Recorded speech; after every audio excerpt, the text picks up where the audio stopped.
Welcome to The Explainer. Today, we're breaking down the massive changes coming to the TOEFL test.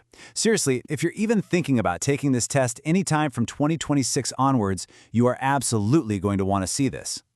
That's right. We're not talking about a few small tweaks here. This is a complete overhaul. The structure, the timing, even the kinds of questions you'll be answering are all different. So yeah, if you're getting ready for university or immigration, this is need-to-know stuff. So, this is the big question, right? The one on everybody's mind. Is this new, shorter test actually easier, or is there a catch? Well, the answer is kind of complicated.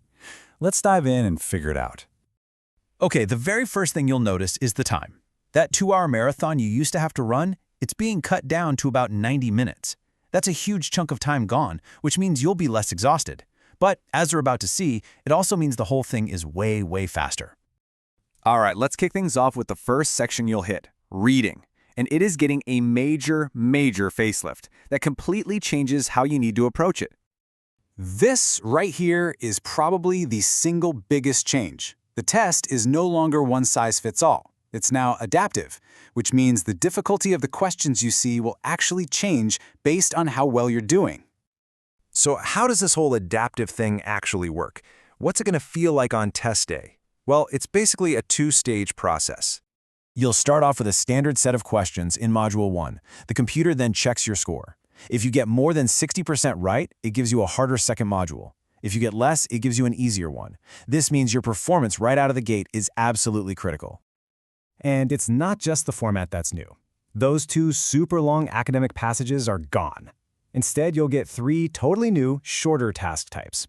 They're designed to test different things, from your vocabulary to how well you understand everyday stuff like emails or announcements.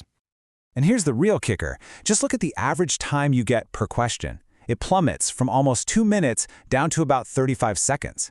So the texts are shorter, sure, but the pace is just relentless. You have to think fast and be decisive. Okay, let's move on to the listening section. And guess what? That theme of shorter but faster, yeah, it continues right here. And it's going to demand some serious focus. So you'll still have your conversations and academic talks, but they're way shorter now. And joining them are 2 new kids on the block, quick campus announcements, and this very interesting new task called Listen and Choose a Response. Now, this new task is pretty clever. You won't see the question written down. You will only hear it. Then you have to pick the best response from 4 options on your screen. It's a pure test of your listening comprehension skills right then and there. And again, the numbers tell the story. Those long 3 to 5 minute lectures, they're gone. Instead, you get these little bite-sized clips. Now that's great if you have trouble concentrating for long periods, but it also means every single detail counts. There's just no room to zone out, even for a second. All right, now for the speaking section. And wow, this is where things get a major shakeup. For one, it's moved to the very end of the test, and the whole focus is shifted to how well you can speak off the cuff. First off, they've chopped the section in half from 4 pretty complex tasks down to just 2. The old format, totally gone. In its place, you have Listen and Repeat, which tests your pronunciation, and a brand new task called Take an Interview.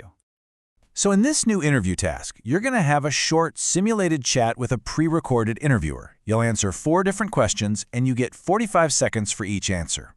The real challenge, though, isn't the time you have to speak. It's the time you have to prepare. So how much time do you actually get to prepare your answer for each of those 4 questions? To think about what you're going to say? Well, here's your answer. Yep, 0, zilch, nada. The second the question ends, you have to start talking. This is a pure test of your spontaneous, real-world conversational English. No time to plan, no time for notes. It's just you and the question. Okay, last but not least, let's look at writing. Here, we've got one familiar face from the old test, joined by 2 completely new challenges that are designed to test a totally different set of skills.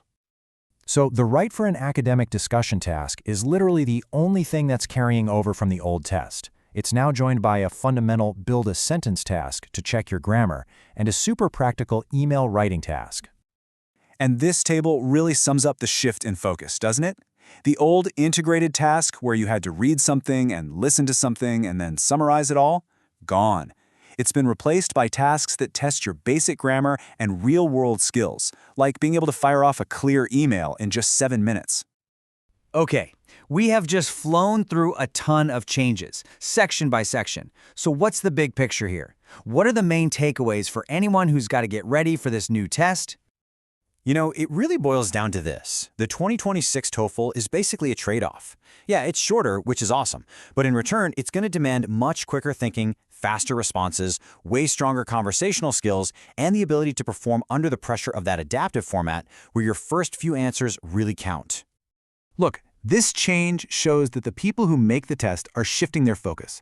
They care more about your practical, on-the-spot language skills now than your slow academic ones. So the final question isn't just about whether the test is easier or harder, it's about how you are going to change your preparation for a test that values speed and spontaneity more than anything else.